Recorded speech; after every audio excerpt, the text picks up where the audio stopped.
Okay, so what is that popping noise that you hear whenever you pop your knuckle?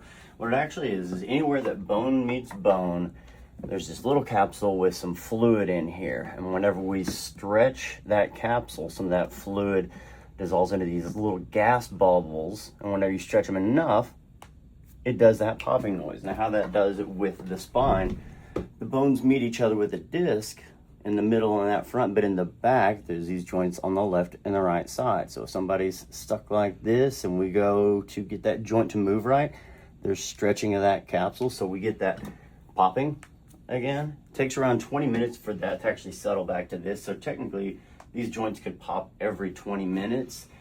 One important thing to know is that's not going to cause arthritis. Now, leveraging a joint the wrong way, like if I'm going to grind that joint, that can cause abnormal strain, which can cause arthritis. Just like if I'm trying to pop my own neck and I'm moving the same joint over and over and over and over, then that becomes an issue. So even though I could pop this joint every 20 minutes, one, it doesn't need to move that often.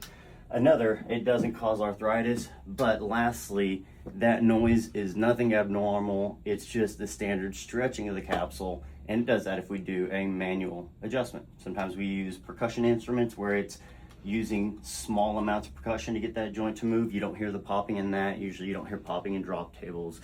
There's all kinds of different versions, but the key is fluid for a joint. You stretch that, creates these little air bubbles, stretch it enough, and it makes that pop completely normal.